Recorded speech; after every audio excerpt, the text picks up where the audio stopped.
আবারও হাত ফসকে বেরিয়ে গেল আয়ুষের সেই প্রিয় মানুষটা। হ্যাঁ বন্ধুরা, ভিডিওতে লাইক দিয়ে দেখতে থাকুন। যে মুহূর্তে কিনা আয়ুষ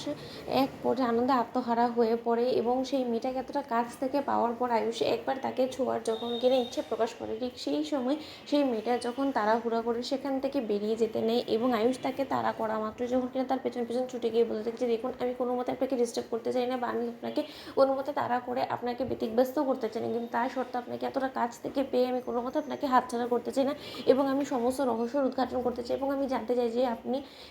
সেদিন কোথায় সেই ফটোশ্যুটটা করেছিলেন এবং রাতুল আপনাকে ঠিক এক্স্যাক্ট আপনার কোথায় আপনার দুটো চোখে ছবি তুলেছিল, সেই সমস্ত কিছু সম্পর্কে আমি শুধু জানতে চাই। প্লিজ আমার কাছ থেকে অধিকারটুকু আপনি ছিনিয়ে নেবেন না এবং এত দিন ধরে আমি আমার মনের মাধুরী দিয়ে শুধুমাত্র আপনার দুটো চোখের উপরে বেস করে আমি যেভাবে আপনার চেহারাটাকে কল্পনা করেছি আমার মনে, আমি চাই যে একবার অন্তত মিলিয়ে দেখতে দেয় সেই মনে এর কল্পনা করা সেই ছবির সঙ্গে আদৌ বাস্তবে কোনোরকম কোনো মিল আছে কিনা। আপনি প্লিজ আমার এই অনুরোধটুকু অন্তত রাখুন। আপনি প্লিজ একবার অন্তত আপনার চেহারাটুকু দেখান এবং একবার অন্তত আমাকে বুক ভরে মুগ্ধ হয়ে আপনার দুটো চোখকে অন্তত দেখে নিতে দিন, যাতে করে কিনা আমার অন্তত কিছুটা হলেও আমি স্যাটিসফাইড হতে পারি। ঠিক সেই সময় কুসুমের যখন কিনা চোখে জল চলে আসে এবং কুসুম যখন কিনা বলতে থাকে যে ছোটো সাহেব, আমি প্রাণ ভরে আপনাকে জড়িয়ে ধরে আপনার এই ভালোবাসা পেতে চাই, কিন্তু তার সত্ত্বেও দুর্ভাগ্য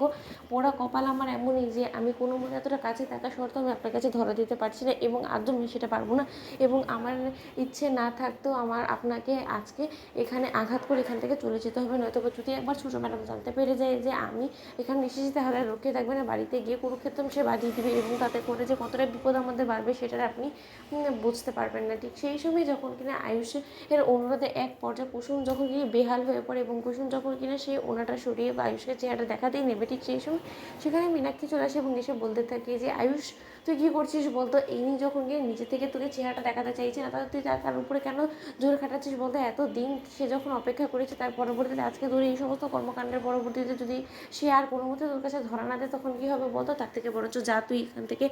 তোর মা উপরে তোকে ডাকছে। ঠিক সেই সময় মীনাক্ষী যখন গেলে বলতে থাকে যে খুব বার বেড়ে গিয়েছে কুসুম সরকার, তোমাকে বারণ করা সত্ত্বেও তুমি আবারও আমার বারণ অমান্য করে তুমি দিদিকে দেবলীনের হাত থেকে বাঁচানোর জন্য এবং গাঙ্গুলি পরিবারকে উদ্ধার করার জন্য তুমি আবারও এখানে হুন্নি হয়ে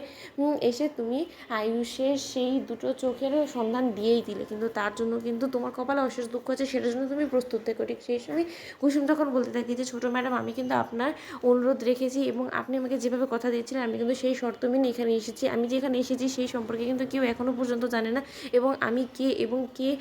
কোন দুটো চোখের সঙ্গে কার কী ম্যাচ হয়েছে সেই সম্পর্কেও কিন্তু ছোটো সাহেব এখনও পর্যন্ত জানে না। তাই আপনি যদি কোনো মতো মুখ খোলেন তাহলে কিন্তু এটা শর্তে ভঙ্গ করা হবে। তো বন্ধুরা লাইক কমেন্ট শেয়ার করে সাবস্ক্রাইব করতে ভুলো না।